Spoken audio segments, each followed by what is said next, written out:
Yeah.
Oh.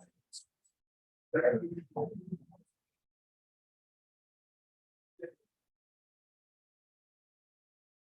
evening, ladies and gentlemen.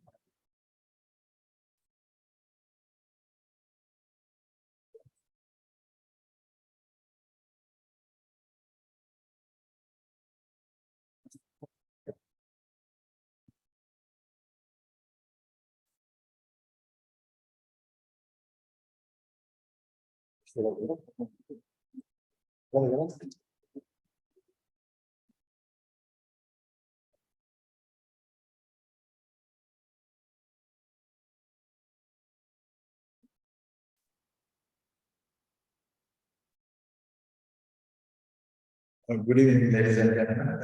Thank you for being here. This is a very special concept introduced by the President of the National Chamber and the Council. Every council meeting, we have a very special guest speaker coming to speak. Spend 1 hour with us. Especially knowledge sharing. We have had last speaker was His Excellency the Ambassador, Acting Ambassador here for Japan, Mr. Kotaro, who is an economist, and then we invited Mr. Mangala Boyguda, also former Chartered Bank CEO, for a special talk. Likewise, and then we invited a special speech from Mr. Sarah Chairman, senior President House, on the anti-corruption. Okay. So without taking much of your time, I would like to invite Professor Lal Chandrasekhar, who is our council member and chairman of health and pharma sector of the National Chamber, to introduce our guest speaker today.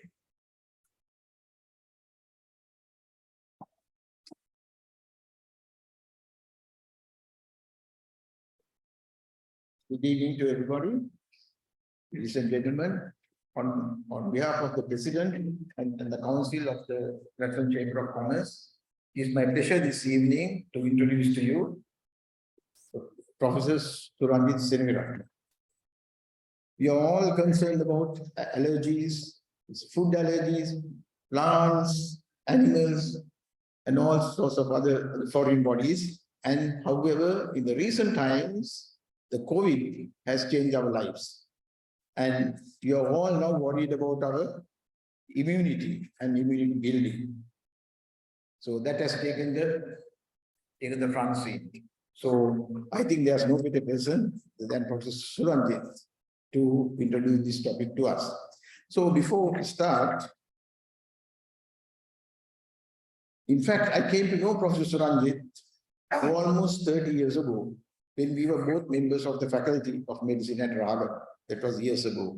I was then the professor of medicine, the professor of biochemistry there, and Professor Suranjith was a very brilliant, young, and a very promising lecturer in medicine. And he soon disappeared to Oxford. So I'm seeing him after a long time. So I'm now retired 12 years. And let's see how old I am now, but Suranjith has had a very brilliant career since then. And you can see it from the CV that I'm going to read now. Professor Suranjith Seneviratne completed his basic medical degree at the Faculty of Medicine, University of Colombo, with a first-class honors and 8 distinctions and 10 medals, and was placed first in the batch. He completed his MD in internal medicine and trained in clinical immunology and allergy at the John Radcliffe Hospital in Oxford, which is a center of excellence. He completed the Doctor of Philosophy in molecular medicine at the University of Oxford as a Commonwealth Scholar.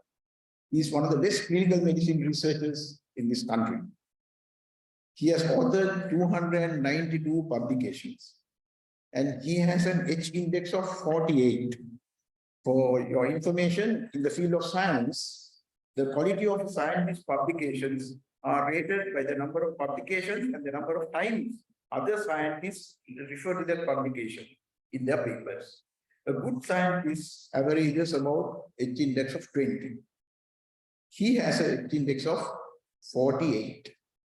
So 40 is an outstanding H index. So you can see what an excellent researcher he is. He has published in prestigious journals such as the Nature, the Science, Nature Medicine, the Blood, American Journal of Medical Genetics, American Journal of Human Genetics, and Journal of Experimental Medicine. And Professor Seneviratne is an international expert in immunodeficiency, autoimmune, allergy, and mast cell disorders in immunogenetics. And he is also a fellow of the Royal College of Physicians, a fellow of the Royal College of Pathologists, fellow of the Royal College of Medicine, Sri Lanka College of General Practitioners, and the Ceylon College of Physicians. And is a vice president of the Sri Lanka Medical and Dental Association and a council member of Sri Lanka Leukemia Foundation. Although Professor Seneviratne lives in UK, he is a regular visitor to Sri Lanka. He visits almost every 3 months, and he has some clinical practice here also.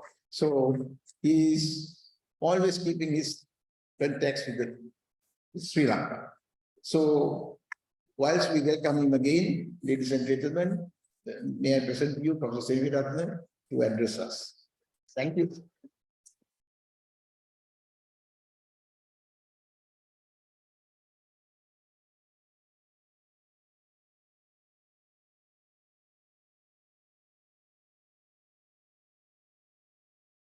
Thank you very much, sir, for that introduction. And let me thank Patrick and Deepal and the council for inviting me to talk some aspects, some practical aspects of how we can look after our immune system and how we can prevent sort of having illnesses and being unwell in the period of our life that we are most productive in. So if I tell you there is a new treatment, is anyone interested? It makes you live longer, you're more creative, you look more attractive. Don't we all try to get to this level? Wards of colds and respiratory infections, enhances your memory, less depressed or anxious, keeps you slim and lowers food cravings. Don't we all like that? Protects you from cancer and dementia and lowers your risk of heart attacks, strokes, and diabetes. Now, if I was a scientist and I came and told you this, I have this wonderful thing, how many of you will enter a trial to see if this is working, or how many of you will put your hands up and say yes, right? So all of you are very interested. Okay. So let me first introduce it. Give you a basic. Now, we have a country. You have the army, the air force, the navy.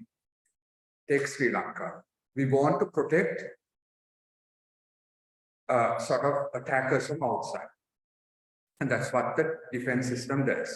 So our country has a defense system. Our defense system is the immune system.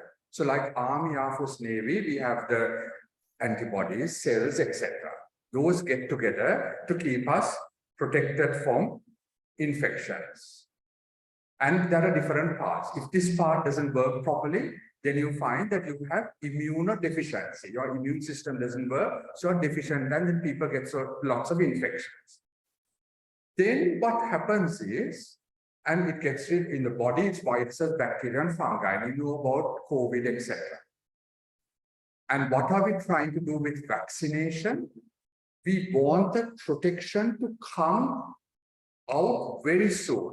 Say, if there is an attack from outside Sri Lanka, if you find that the forces, look around and smile at each other and take 2 weeks to respond, that is not going to work. You have to have immediate response.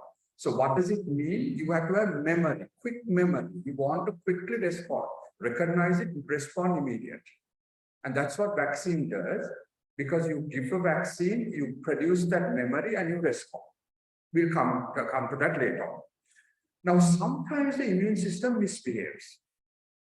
And it starts attacking your own body cells. So imagine the army camp, a soldier starts attacking, shooting their own mates.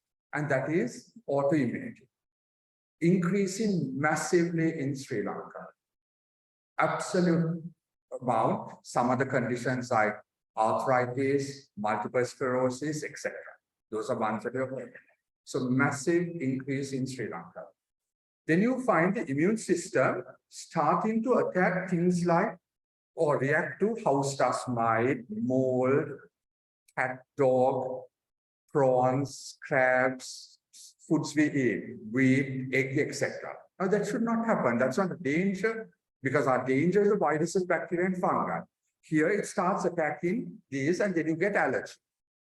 And sometimes the immune system cannot get rid of the cancerous cells.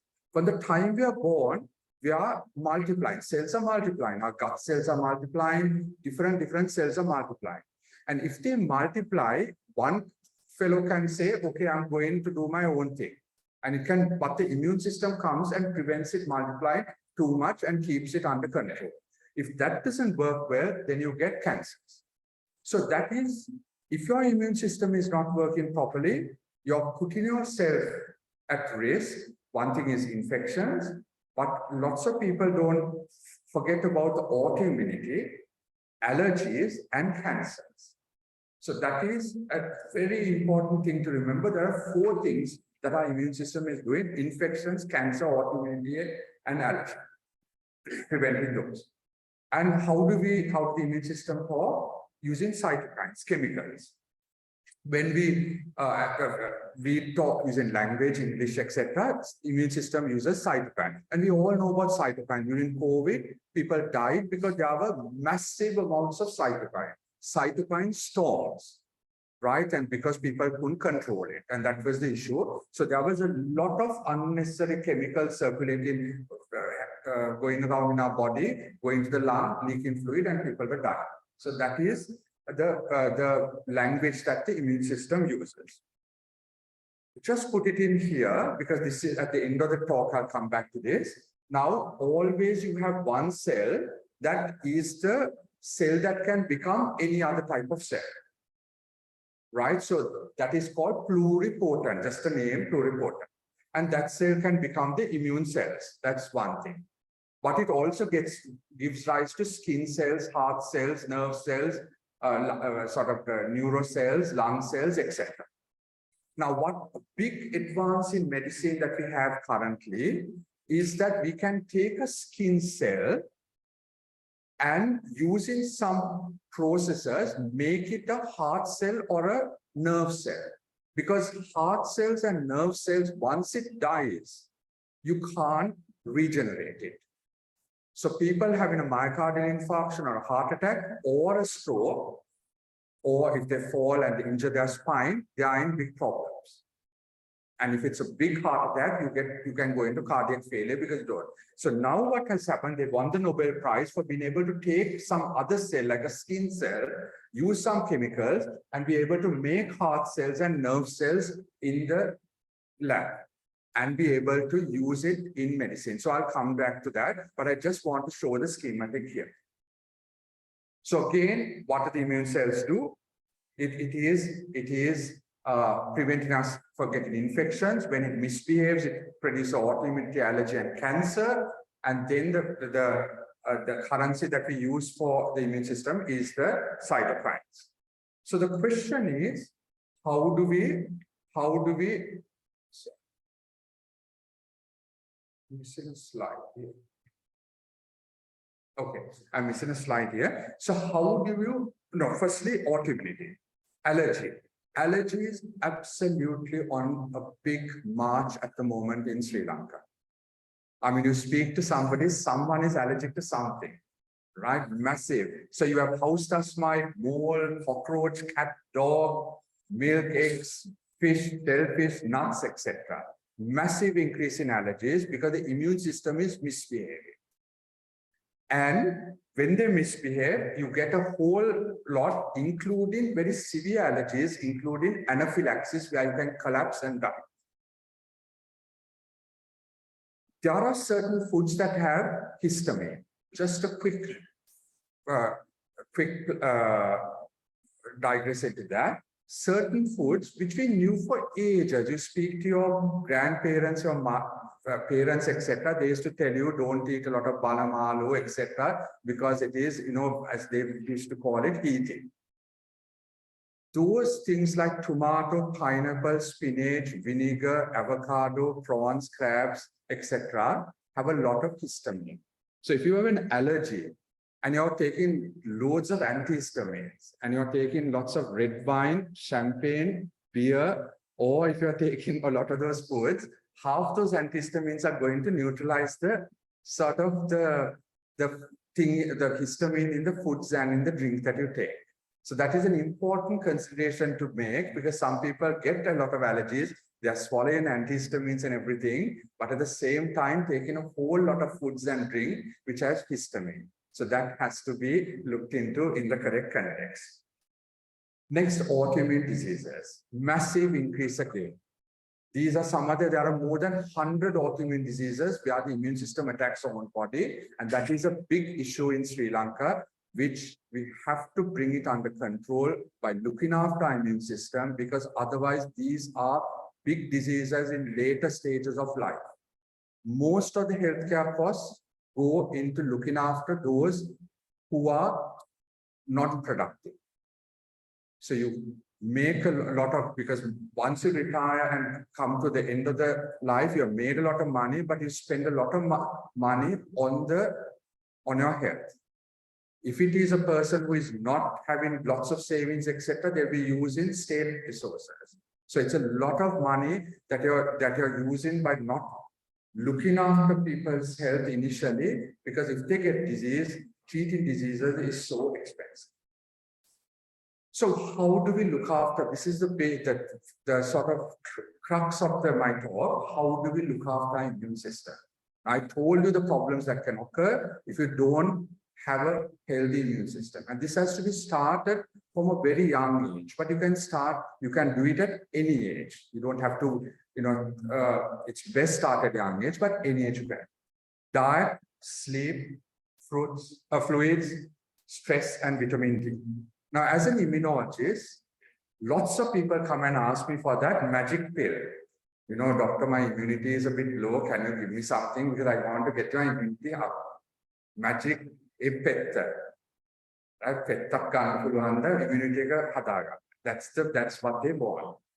But the issue is that there are basic things to look after the immune system. You can't do all the bad things in sort of with regards to general measures and then expect the pill to come and sort out your whole immune system. So diet, sleep, fluids, stress, and vitamin D. I won't go into great details about diet because that will take a long time. I will first go on to sleep. How much of sleep should we have? Sorry? How many of you all sleep 8 hours? So very good, 7 to 8 hours. And if you look at it during sleep, what happens? You're basically sort of unconscious. I mean, not that you're really unconscious, but you can respond, but you're just lying there. What do we do as animals? What is the purpose? We eat, we drink, we reproduce, and we have to avoid being eaten by somebody, right? Especially when it comes to animal, and we sleep. So if for 1/3 of our lives, if you are sleeping, in a sort of unconscious, within brackets, state, if it was not useful for life, why has evolution kept that? What's the purpose of keeping sleep? Because if it's not useful to our health, it should have got rid of it, because unwanted traits are got rid of over generations. But over years, we still have sleep. We have to sleep. All animals have to sleep. Practically all animals have sleep. What is the animal that sleeps the least? If I just ask you, which animal sleeps the least amount of time? No, 7 to 8 hours is humans. Anyone? It's the African elephant. 2 hours of sleep. Right? So if you're a big animal trying to find a lot of food and eating non-high calorie food, you have to spend a lot of time finding that food. So the herbivores that eat sort of the plants, etc., they don't sleep as much as the carnivores, the lions. The lions is always sleeping, right? So carnivores sleep a lot. The herbivores the least, and the omnivores in the middle. Now humans, we have to sleep about 7 to 8 hours. That's the recommended. And at different ages, you have a different types of sleep.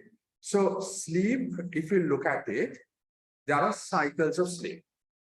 So as you go to sleep, you go into deep sleep, non-REM sleep, and REM sleep. REM means rapid eye movement. So your eyes are closed, but your eyes are the eyeballs are moving a lot. That is called REM sleep. And as you go down the cycle, that's through the night, the amount of REM sleep increases.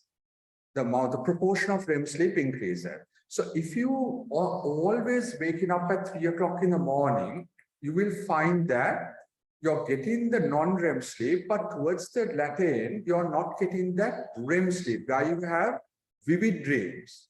If you're having vivid dreams, that means you're having REM sleep. You have vivid dreams in REM sleep. So that is the thing, but we always try to get persons, don't overfill your bladder, etc. Just drink a lot of fluid just before going to sleep.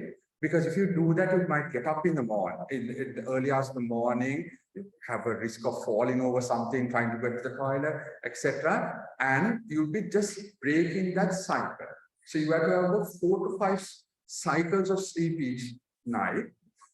And you have to go towards the latter cycles, because otherwise you won't be getting that what we call REM sleep, the really important REM sleep, because memory consolidation occurs during that phase, especially in humans.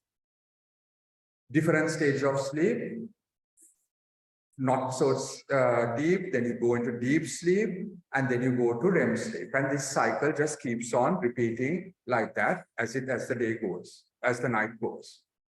Now, what happens is, all of us have been studying for exams. That is what we've been doing. So we get knowledge from the lecturer or whoever, or the book. We have to consolidate that knowledge to be able to recall it very fast. Memory. Because at the exam, you want to quickly get all the knowledge. So that is general memory. In the same way, you have immune memory. As I told you with vaccination, you have immune memory, because your immune system must be able to respond to viruses, bacteria very fast, not be hanging around doing nothing. You want to do it very fast. So during sleep, you will find that immune consolidation occurring, immune memory and immune memory developing. If this is the spectrum of sleep in different animals, you can see the horses and the elephants, etc., towards the bottom end, where small amounts of sleep, while you find the brown bat has the most amount of sleep, 20 hours a day they are sleeping. And this is the human amounts of sleep. In children, it's greater. In teenagers, they do have to sleep, but the problem is that teenagers are distracted by several things, and therefore their functioning in school can be affected. And the older you get, you still need sleep, because there is a myth around thinking that if you go over 70, you don't need much sleep. That is not correct. You do need that sleep to be able to refresh your memory, refresh the processes that have gone in your body during the day. So all organisms need sleep. This is what it's showing. If you have sleep deprivation, the take-home message is, what will happen? It will increase cancer. I hope all of you could see it. It will increase cancer, increase infections, increase neurodegeneration and cardiovascular disease. Big conditions that are affecting our population at this time. Diabetes, obesity, heart disease, cancer, infections, and dementia. So these are all substantiated very well by studies. These are not just imagined, like our Dhammika Paniya, etc., not imagined things. They are things which have been researched and found over the years. So importantly, sleep deprivation leads to a whole range of conditions. And that's why looking after immune system is so important to prevent this condition occurring. So again, in summary, what will sleep deprivation do? Increase infections. And this is not one day, not missing, when you travel, a lot of y'all are traveling around, this is not just one day, but chronic sleep deprivation. I'm too busy in work. I just cannot find the time to sleep. I have to get up at 3 o'clock. But then the problem is you work and work and work.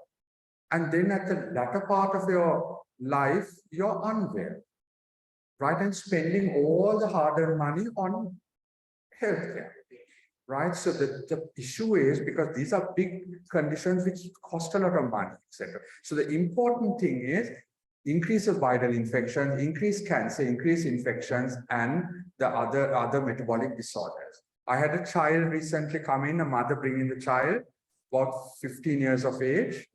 Why? The child is getting lots of infections, eternally getting viral infections or infections, and needing to take, somebody's giving them antibiotics and they're going from doctor to doctor, etc. Just took a step back and asked the parent, just tell me what happens. The child goes to school, finishes school, then a lot of tuitions, and then they come and more tuitions, and then they go to sleep at about 11 o'clock. Then the child gets up at 4 o'clock to go for swim practices, right? Because that pool, that they can get that slot only at 4 o'clock because he's in that squad. And then they finish swimming and then they go to class at 7:30. And this is the cycle that is going, including, I think Sundays they don't do it, but most of the days of the week. How can you expect that child to thrive? That child is going to go off the rails, right? The immune system is going off the rails. So those are very important things to consider when it comes to sleep. So if you want one of the magic pills, if you want all these, right? Adequate, good quality sleep. Don't be looking for that pill that comes in a foil, etc. It is available for a lot of you all. Use it wisely. 1 or 2 days you may not find the time, but don't make it a habit of breaking a sort of sleep deprivation on a chronic day. One always practice siestas or naps, Very good. Power naps. but that doesn't go into REM sleep. Does it? Or will that kind of nap help?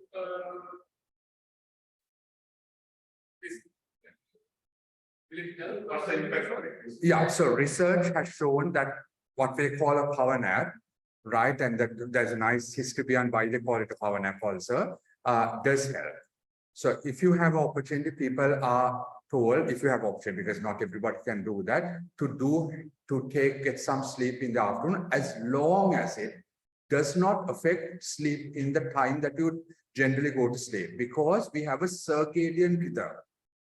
For us, we always have, I mean, you will know when you all travel, suddenly you're getting up at the time that you're programmed to get up, right? So we have a circadian rhythm, and that as it becomes dark, the amount of melatonin increases and you tend to go to sleep. So if you sleep in the afternoon and then can't sleep in the night, that is also not good. So as long as that doesn't happen, a afternoon nap, a weekend nap, etc., is recommended, and that is recommended and scientifically proven to be beneficial. Yeah. So then we come on to fluids. How many of you all take 3 liters of fluid each day? Good, very good. Keep a bottle of water on your desk and drink it or whatever. Because if you don't drink, how are you going to get this without these toxins, etc.? Right? At least 3 liters, unless you have a medical condition where they want you to restrict fluid. I mean, that has to be taken. But generally, 3 liters of fluid. Stress. Everyone has stress. Right? From the time they sit for the grade 5 exam, they are in a stressful mode. And people are on that stress, on that meter of going stress. Now, the thing is, remember, you have to have downtime. I mean, I also had to do a lot of exams after exam, but always something that we try to encourage is have downtimes. A lot of you all go to swim because all of being good sportsmen, etc., or golf, etc.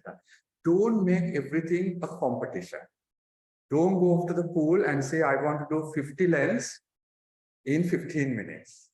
Or I'm not happy, because that should be a downtime. You have your work that you have to worry about, you have to concentrate and deliver on targets, etc.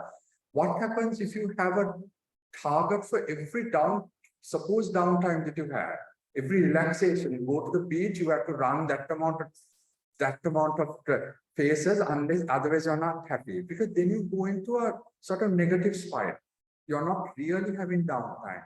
Just sit down, close your eyes and think of, don't do anything, because that's important. Because a lot of people say, I have downtime, I go to the gym, I go to the pool, I go to play the golf, etc. But sometimes they are really thinking at that time, or they are really doing a lot of sort of target setting for themselves, even in their downtime. So stress is a thing that we bring upon us, and there are ways of trying to disseminate and reduce the levels of stress. Vitamin D, very essential when it comes to the immune system. We always knew vitamin D was important for bone health, etc. So you take calcium, vitamin D. Vitamin D is needed for calcium. So people used to take it, especially females, when they go into menopause, you don't have that protection. So therefore, vitamin D was important. But then the studies came with regards to the immune system over the last 15 years, where you do have to have sufficient amounts of vitamin D, and it should be in the middle of the range, not at 31. Our range is 30 to 100.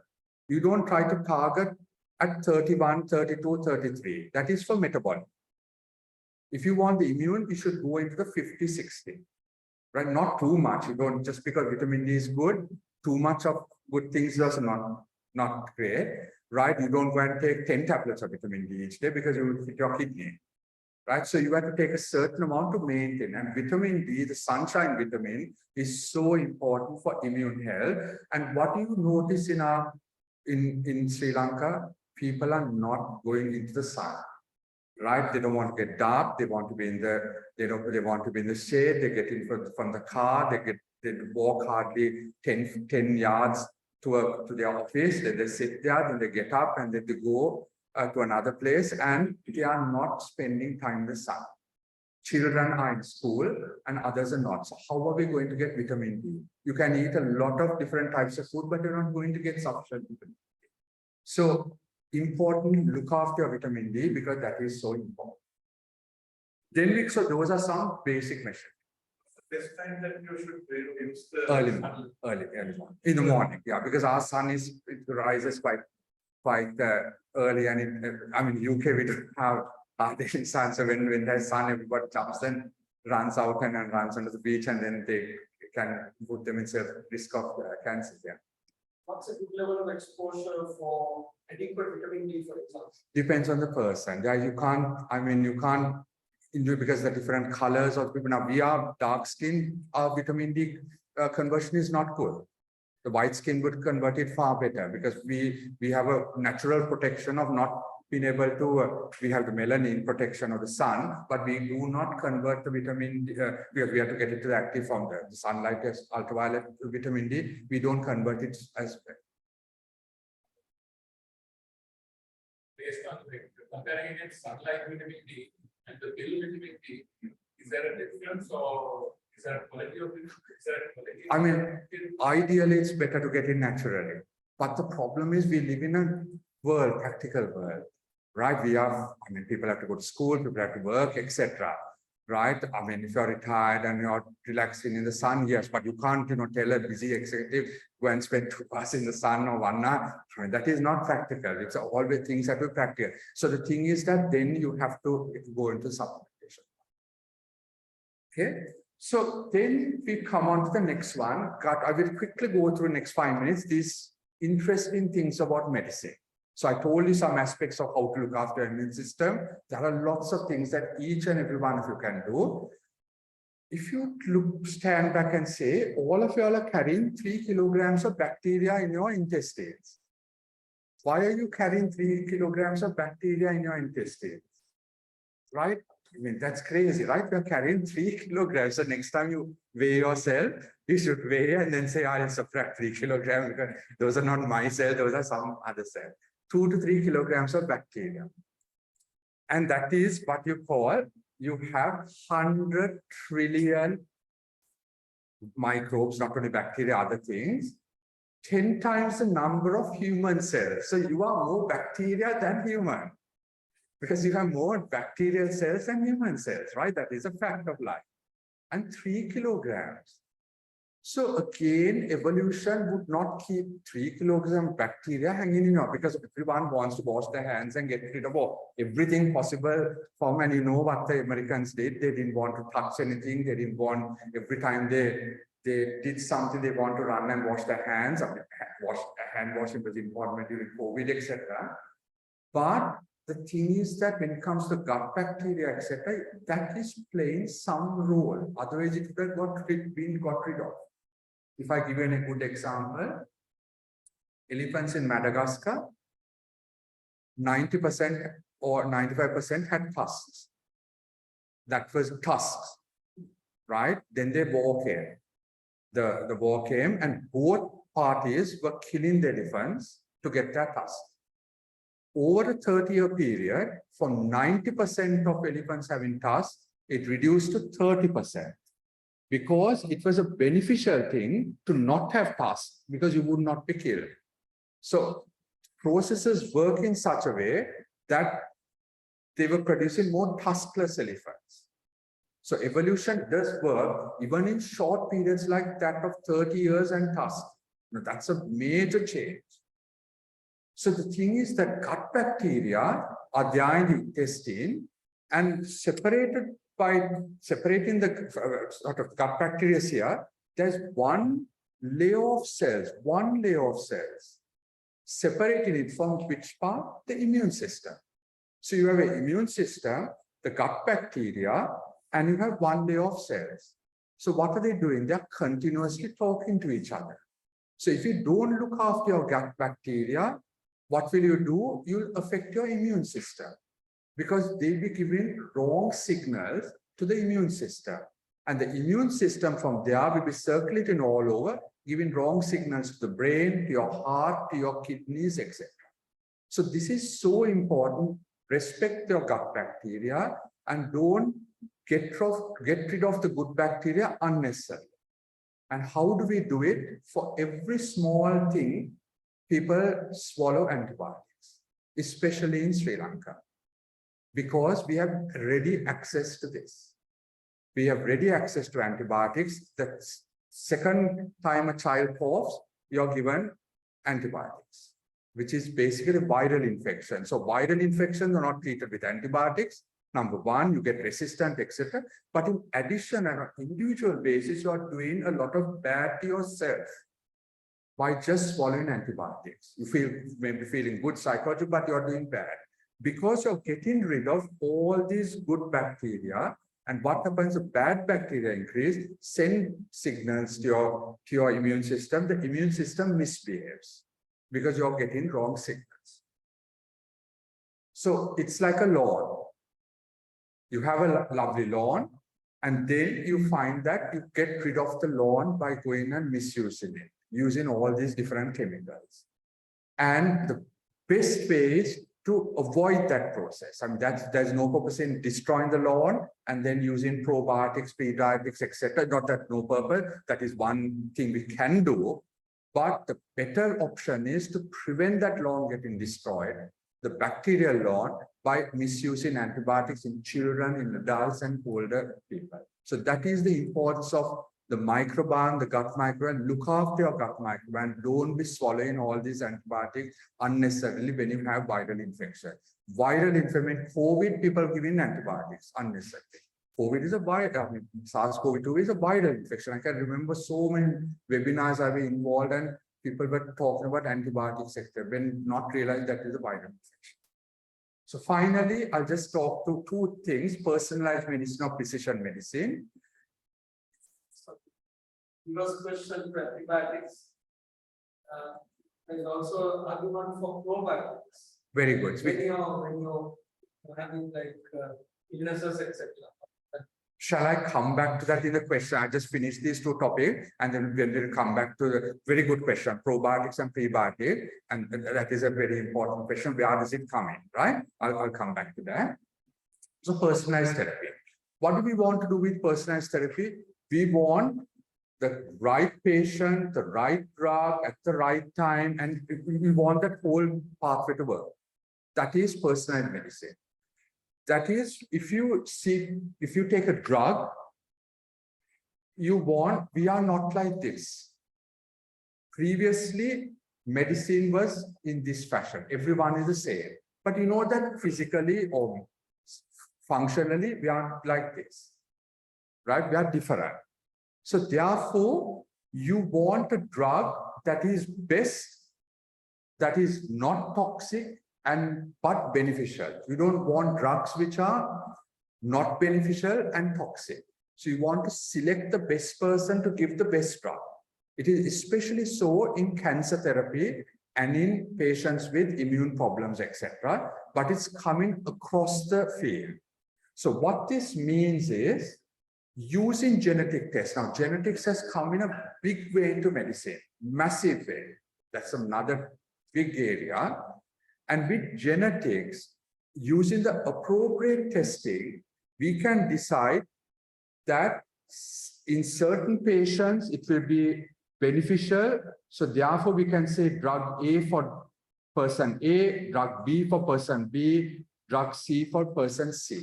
Rather than wasting massive amounts of money treating everybody with a toxic drug, you select the person and give it. And that is in clinic now for the last 10 years. It's an old concept and we use it so widely in the UK, and it is also used in Sri Lanka. So this is personalized medicine or precision medicine, being targeted rather than considering everybody to be the same.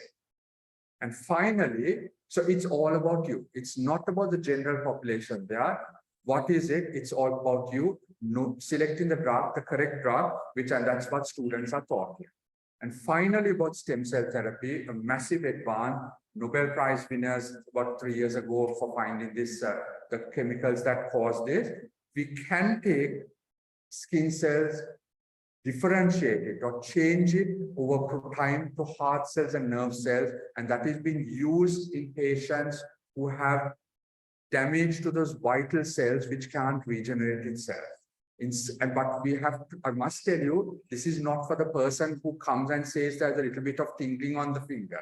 You have to be selective because the cost is variable, and it is to the appropriate person, the appropriate treatment will be given. And that is again, personalized medicine.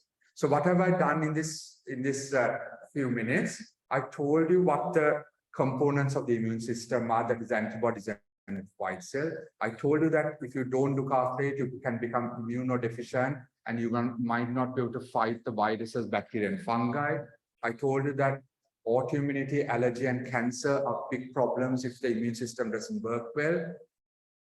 And then I told you, don't look at only pills or medicines. There are general things that all of us can do with our diet, our sleep, our fluid, stress, and vitamin Ds.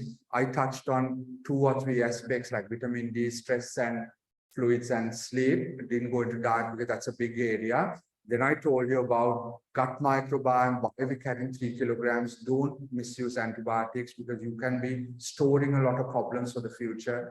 I spoke to you about personalized medicine. How can we select the appropriate one rather than being treating blunderbuss? And finally, what stem cell therapy is a thing that is developing, gene therapy and stem cell therapy for the future. You will read it in newspapers, etc. That is my talk. Thank you. I can consider that question now. Do you want to answer that or? Before that, you promised the magic pill, magic cure, everything. So lots of people are looking for the magic pill. And one of the magic pills is adequate good quality sleep. Right? Adequate good quality sleep. I think I showed it here. This is, yeah. So adequate good quality sleep, there's all this. Right? So if you want to have a lot of this, I mean, that is one of the things. It's not only thing, right? That's it. This morning walk, what is it? Pardon? Morning, after walk, you don't really know, you will check them, but what is the downstream of run and the basic thing should be do what you can, means get out and be sort of get out and I would say walk, because a lot of people wait to go to the gym and that never happens. It never happens, right? Even if you walk around your dining hall, that is far better than doing nothing.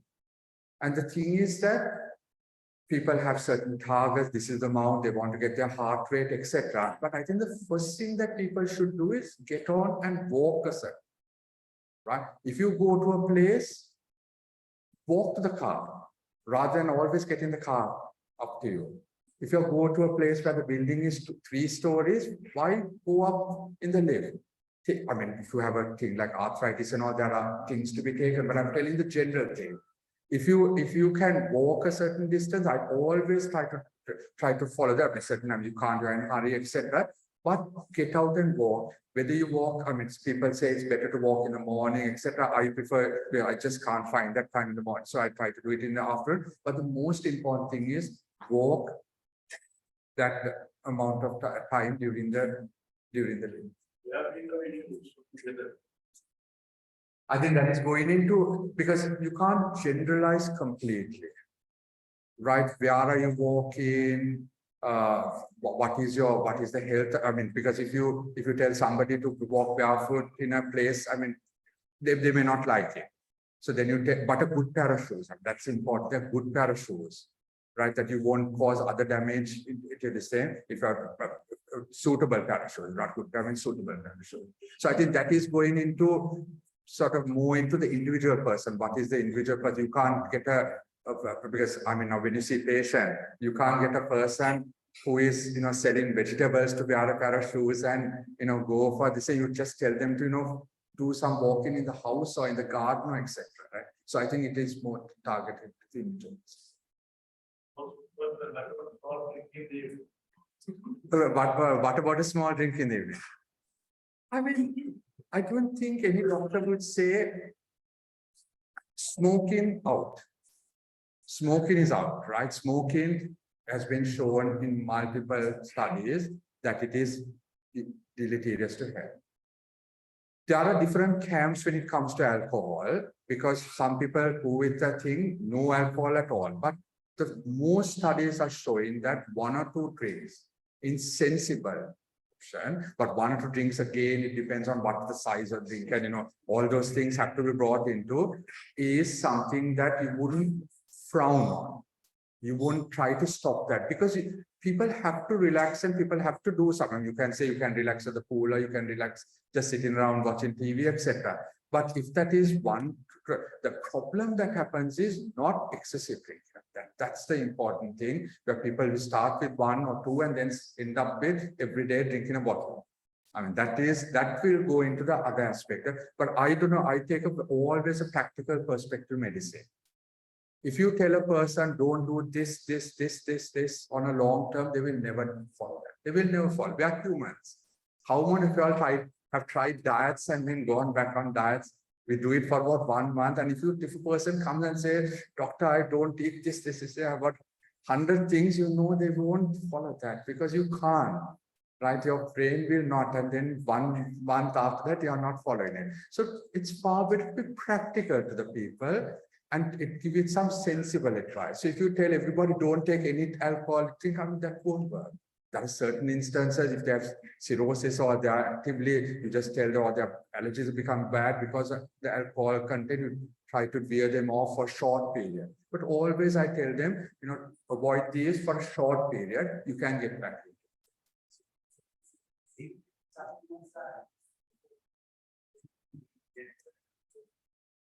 Good question, zinc and magnesium. The evidence base for zinc and magnesium is not as strong as vitamin D. Right, so that is the thing. So adding in things like zinc, B vitamin and zinc, it has some role in different papers have shown that. But if you take vitamin D And if you had to choose between one, definitely it will be vitamin D. No, they're two different. They're different, absolutely different. But the important thing is one must not just swallow vitamin D, zinc, etc., and be taking, smoking 30 cigarettes and not exercising. I mean, it has to be across the board. That's it.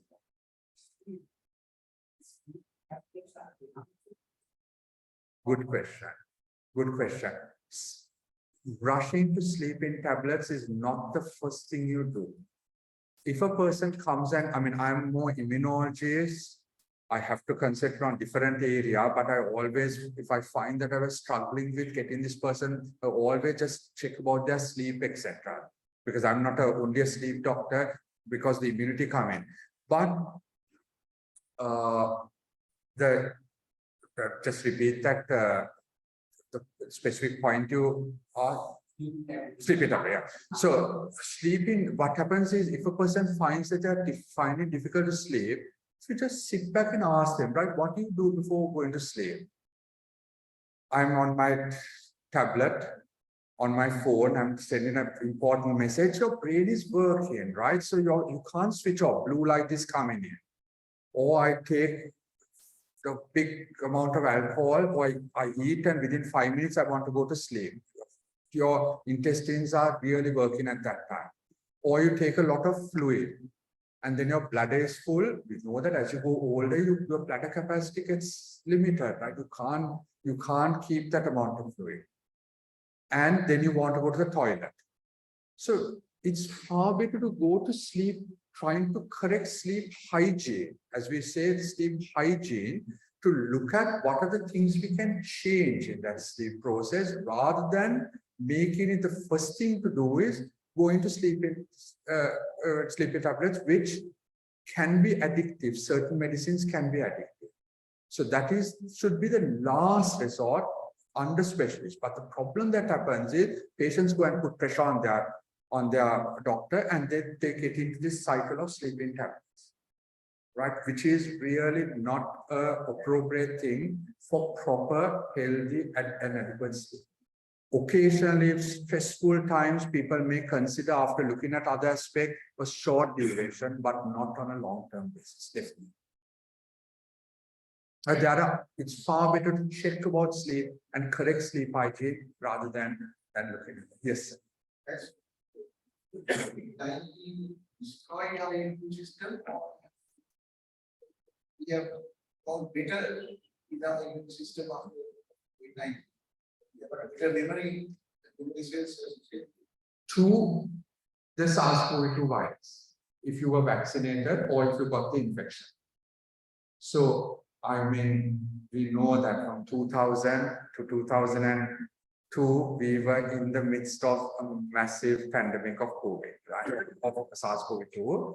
So, if you look at that time, in June 2020, no immunologist or vaccinologist would have ever imagined we'll get a vaccine. Nobody imagined, because HIV, malaria, TB, dengue, we don't have vaccines. And it has been researched for years on end. We were lucky with this virus that we were able to make a good, suitable immune response, because we were close in. Now, I always say that because I used to give a lot of webinars.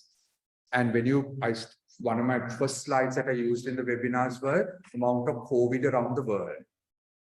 And I was based in the UK, I couldn't come to Sri Lanka, but I was giving a lot of webinars there. If you look at the thing, we were generally protected a lot until we had this, where the Indian peak, Delta peak occurred, and then it came across here. Because we had a lockdown system, our economy got affected, but they had a lockdown system which prevented certain infection. I mean, there were lots of downsides from it. The children's education went off, the economy went into a free fall, etc. But that is, keep it separately. While if you were in Italy, Australia did a similar thing. If you're in Italy, Germany, US, and UK, if you speak to a doctor there who was working in active, like immunologist and A&E, we saw the brunt. People were dying like flies. Absolute horrendous. So therefore, when you went to a webinar and somebody said, oh no, COVID is not a problem in Sri Lanka or in the world, it didn't appear real because, you know, we were working in a different area and then Sri Lanka at one time, it came in and it was tricky. But the issue, the thing is that it came in once the vaccines were there. So we were close enough. We were locking down, we were wearing masks, etc. The numbers were decreasing. Because why were the numbers decreasing? It's a respiratory infection, right? If I have a cold and I don't come very close to you, I mean, the other person can't get it, right? So they have a question about going through air, etc. That's a respiratory. But people have to go to work, economies have to be moving, etc. You can't be sitting in a home. So levels are dropping. Soon as you opened up, levels were increasing. Dropping, levels were increasing. Beautiful slides were there, graphs are there. So it was vaccination together with the other thing that broke this down. But the immunity that you got from vaccination or getting COVID was SARS-CoV-2 specific. So just because you got COVID or because you got the vaccine doesn't mean that you're protected from getting influenza. Doesn't mean that you're protected from getting malaria or something like that. But the important thing is we learned a lot of things from the COVID pandemic in addition to be able to get rid of the pandemic, because the next cancer vaccines that will come in, and that a lot of work is going to be the mRNA vaccines. That's the new thing, because they were working on mRNA vaccines like the Pfizer and the Moderna vaccine. They were working, though people thought that was a new concept. If you speak to any person in science working in, people were working on mRNA vaccines for about 20 years in cancer, not in infectious disease, right? In cancer, but still there was not enough funding, etc. But now they have started using the same vaccines into cancer, and that would be a big, because cancer, what happens is the cancer is very, very sneaky. The cancer cell puts a shield in front of itself and prevents the immune system seeing the cancer. That's how it escapes. And that is where, if you can bypass it and produce these things that can bypass using different vaccine or etc., is one way to get rid of that. Or second is what you would have heard called immunotherapy. Big word now, big sort of interest in the area now called immunotherapy. Where cancer immunotherapy is again, the people won the Nobel Prize 2 years ago, I think, they have a method of removing the shield. So if a person gets a cancer, it's surgery, chemotherapy, radiotherapy, and targeted therapy. But within the line is immunotherapy, using the immune system. The immune system that was put out, that was hidden, the cancer was hidden from the immune system, reactivating it to get it. And the thing with the COVID pandemic, sir, is that the technologies from that are being used in cancer research now, and it will be a big advance in the next few years. I think I'll answer the probiotic question before others I'll forget and answer all the, shall I answer that? So if I said you have probiotic, now if you have already taken something, let us assume you've already taken, you have damaged your lung, or you have to take long-term antibiotics. Now, I use a lot of antibiotics on a complex patients with immune problem who would get recurrent infection. And some of them have to take low dose of antibiotics on a daily basis, because otherwise the infection can affect them and they can even die. So in that instance, what you do is you give probiotic. With the question I give us another talk yesterday, the question was, every time you take an antibiotic, should you swallow a probiotic? That would be going too far. Firstly, use antibiotics rationally. That's the number one, because we are using antibiotics really irrationally in an irrational way in Sri Lanka. If you're using for long periods, a fairly long period, then a probiotic or a prebiotic would be okay. If I give you an example, now you have feces in a pill that was FDA approved recently. You'd have seen it in the newspaper, etc. So they protect good bacteria, and they've been able to process it and put it in a pill form. And creams for atopic dermatitis who have very bad atopic dermatitis children, they have it on the face. They have been able to get the good bacteria on the skin, purify it, and they use it as creams. So there's a lot of, I mean, we are used to the probiotics of tablets and sort of the yogurts in, to combine, etc. But there are other forms of probiotics. Times of some kind of influenza infection or whatever. Is there any logic of taking probiotics instead of antibiotics? Influenza? Yeah. No, influenza is viral infection. Yeah, it's Number one. So just basically don't touch anything. Exactly, viral infection. If you have really bad Tamiflu, etc., comes into the picture. But I mean, you protect by getting the influenza vaccine. But again, another important sort of a pearl there is every cold or cough you get during winter or at some place is not due to influenza, right? There are common viruses circulating, adenovirus, rhinovirus, etc. Rhinovirus. That's a common cold virus. So just what does influence? Because lots of people say, I took the influenza vaccine, but I got a lot of episodes of flu. They didn't get flu. Flu, when you look at flu, means influenza. Though we, in colloquial terms, we say flu for anything. I couldn't come to work because I got the flu, right? But actually, I got a rhinovirus infection, right? So the influenza vaccine protects us against what you call influenza. And that's the dangerous one. Because influenza is the one that caused the pandemic before, etc., and killed a lot of people. Because rather than COVID, we also had the plague and the influenza pandemic early on. That influenza pandemic occurred in the early 20th century. So the important thing is the influenza vaccine will protect you against getting influenza, that type of influenza, not against getting any infection. Because again, some people don't take it because they say, I took especially in the UK, they say, I took the influenza vaccine, but I got about they just got rhinovirus infection.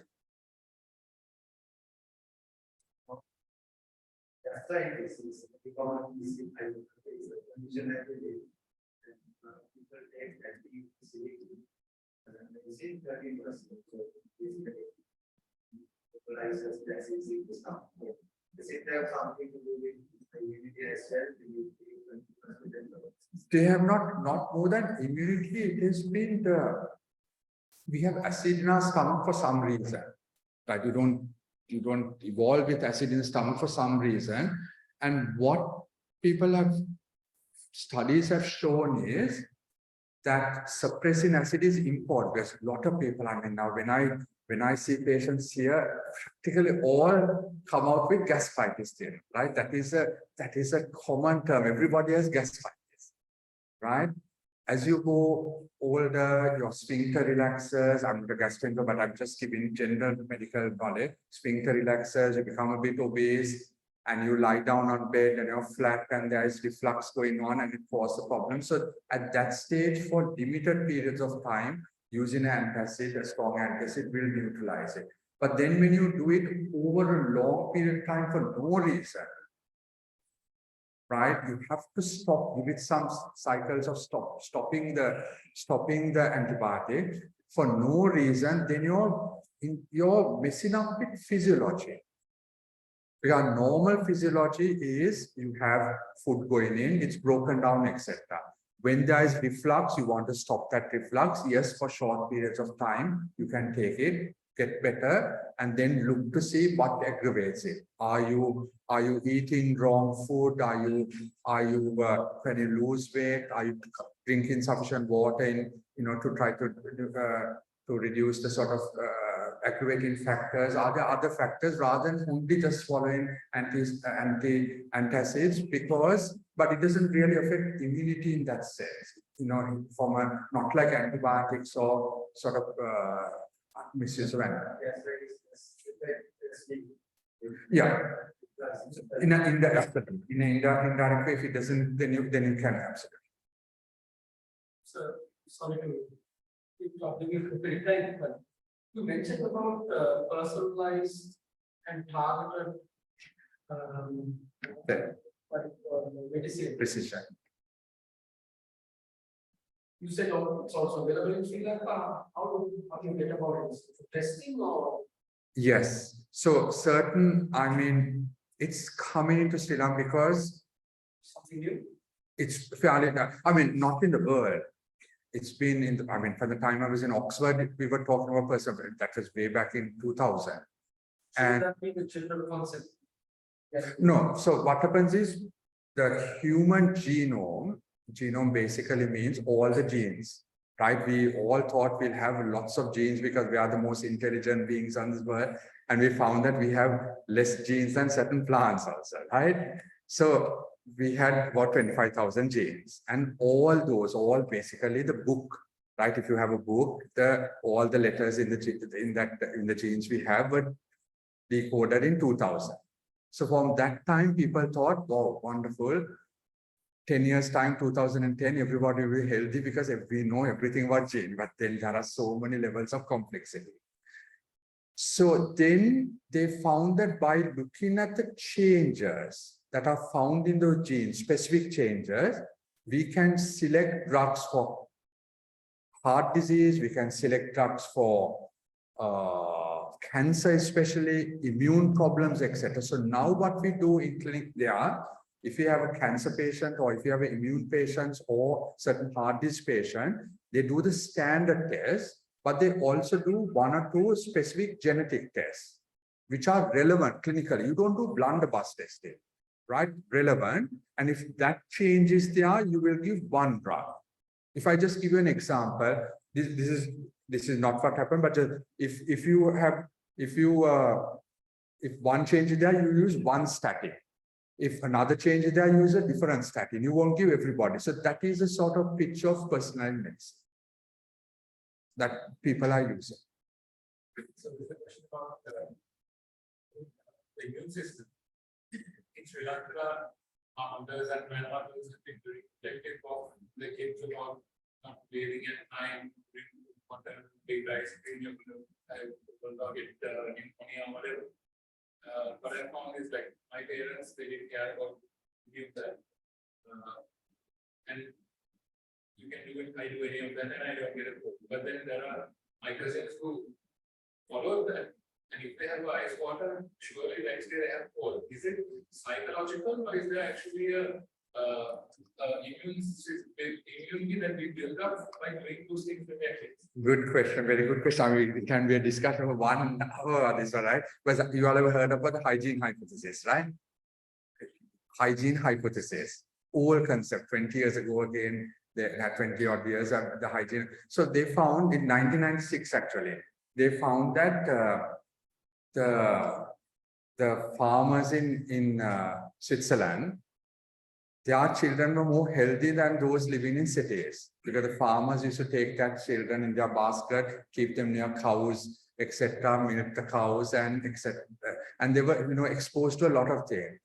And the issue, the Americans went the other way, protecting against every possible thing, telling children they're wiping every time they go in front of them, they're wiping the floor, wiping the etc. Don't give them nuts, don't give them this, don't give them that, etc. They were protected. But if you just step back, to get memory, you have to have some exposure. If you try to protect and sort of put the child with cover them with cotton wool and keep them, how is they going to get the exposure? It doesn't mean that, you take the child and go to, I don't like the idea that in Sri Lanka, parents bring a lot of children to hospitals. That I don't like. They're coming to see that it's like they're going like a trip. We know the government, they're going on a sort of bringing all the children, they come into consultation and they are coming with that. And I always ask them, is it not possible to keep the because that is dangerous. You don't do risky things like that. The hospital inherently you have a lot of bugs, right? That is inherent. Sick people are there. So or to see some relative, etc. But you have to get your immune system to mature. So and the important thing that in the question you have to build it up on the genetic part also. Because certain people, you inherit genetics from your parents, right? And your height, your weight, all those things, eye color, hair, etc., the color. So in addition to the exposure, the environmental exposure, it depends on the genetic build-up also. So the thing is that you can't go on a blunderbuss telling children do not do everything they want. It has to be a bit more targeted. But the bottom line is you have to allow children's immune system to mature. And that is why in the UK, you introduce nuts, etc. early now. You do not wait till 3 years. When I was training, some years ago, you don't give children, if you don't give pregnant ladies nuts, and you don't give children nuts. But what happened was a study came where they looked at Israeli children who were born in Israel, Jewish children who were born in Israel, or born in London. The Jewish children who were born in Israel, they get bamba, which was nut-based, peanut nut-based, and they give it very early weaning food. The London children, till 3 years, they were not given. Peanut allergy was massive, 40% in London, when it was hardly anything in Israel. And then the whole thing turned around. And that's why evidence is important. That is the importance of evidence, is that they changed and they've now introduced. Because if you get the food through the gut, our natural tendencies to what we say, tolerize. You can tolerate the food. If you eat the food at a young age, the natural thing, like all animals, eat the food start eating at a young age, right? You are tolerant of that food. But if you don't give that food and you get eczema and you go to a place where the dog tender or allergens are around, you'll get it through the skin, especially food. When it comes, dog anyway will meet, say food allergen, you'll get peanut through the skin. And if you meet it through the skin, what happens, you become sensitized or you can develop allergies. So that's a very important concept, the hygiene hypothesis. And you have to allow your immune system to mature. And that is why I always tell children, we don't have to give them 10 infections every year. But send them for when they go to Montessori or when they go to play, they're going to come with infection. But that is part and parcel of developing our immune system. That is, don't give antibiotics immediately. Last question on the same subject. What's your opinion on lactose? Good, lots of good questions, right? I mean, I think we can talk for hours. And so, right. Again, evolutionary perspective, Europeans can manage lactose, but can't manage wheat, gluten, right? We are just the opposite. South Asians and in this part of it.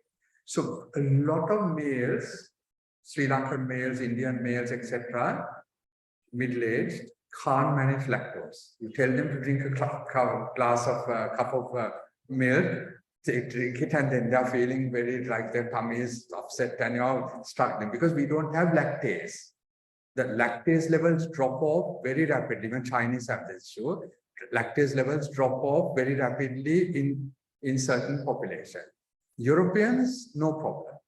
And there's a nice evolutionary, some explanation, hunter-gatherers, etc. While when it comes to wheat, celiac disease, massive thing. Celiac disease where you react to gluten, massively increased in Ireland and in the sort of Western Europe, while you don't get much celiac disease here, right? So lactose is a problem for us, right? Because the lactase deficiency, and especially after infection, you find a gut infection, the lactase becomes low, and then you may not have something. Because a common question people come and ask me, I never had allergies and I'm 45 years.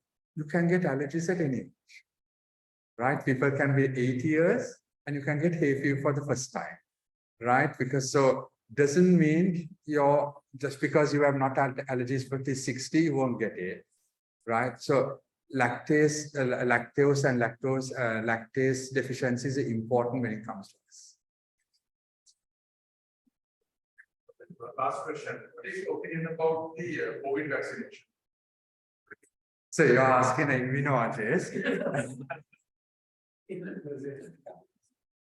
So, immunologist view, a immunologist view, and people who develop people who are, involved in the use of the vaccine in a whole lot of things. It made a big change together with the wearing the mask and other measures to getting us out of the pandemic. Because if you did not have the vaccine, we would have been stuck in a massive thing. Economically, issues would have occurred, escalated across the world. Mental health was going down. And other patients were suffering. Cancer care, heart disease, etc. were suffering. Because if you can't have clinics, etc., cancer, how can you give it cancer care? Now when it comes to COVID vaccine, would you advise it now? Now it should be to targeted patients. If the levels increase again, targeted, not for everybody. When I mean targeted, the older person. Because when you become older, immune system anyway becomes less mature, say after 70. Or the person who has a cancer or immune problem, who has taken steroids. That's the targeted group you should be giving the vaccine now if levels increase. Sri Lanka, we had a problem the way we communicated the original thing, because we got a few vaccines initially, with everyone else was taking the vaccine. We got limited vaccines, and that's the importance of communication, good communication. We got the vaccines, they had a discussion, they said, right, we want to get people to go to work. So who goes to work? 30 to 60. Productive group. Let's give 30 to 60. That in a policy perspective, okay, 30 to 60. But what happened there was they didn't communicate it properly. Let's give 30 to 60 first because of this reason, but then let us give the others as soon as we get some vaccine. So the person over 16 mistakenly assumed, a lot of people, or the person with cancer, etc., lots of them assume, no, we don't need the vaccine. COVID doesn't affect us. So I can remember doing sort of discussions, and some people who are 70, 80 say, no, COVID won't affect us because we don't, this is because the way it was communicated, it's only 30 to 60. Yeah. So we don't need that. And if you're a smoker, don't take the vaccine. No, you must not take it. And we wrote an article at the island also with ones, because smokers should have been given the vaccine first. So that's the importance of good communication there. Was muddled at one stage, because it did, overall, it had a very positive.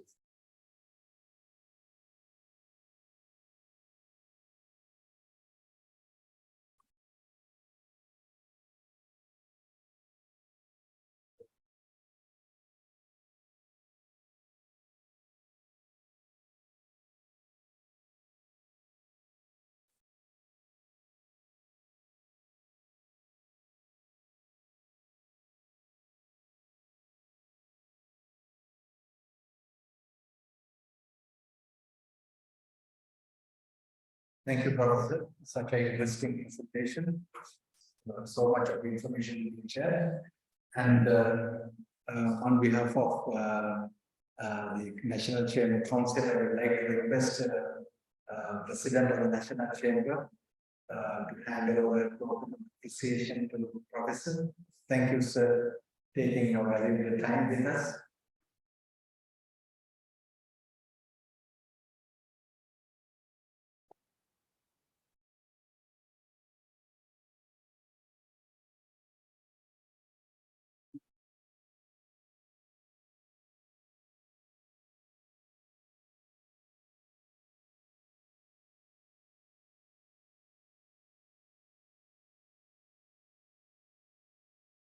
Can we take a group photo also, if you don't mind, with the office bearers and Professor? Sure, definitely.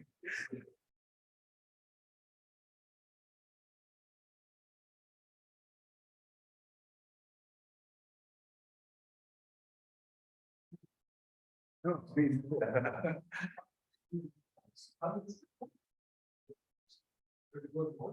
Say.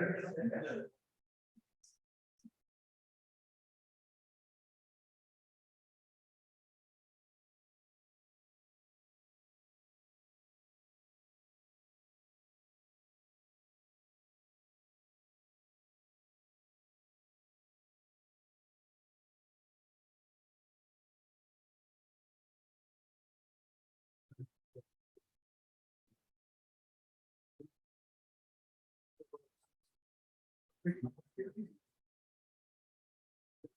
you.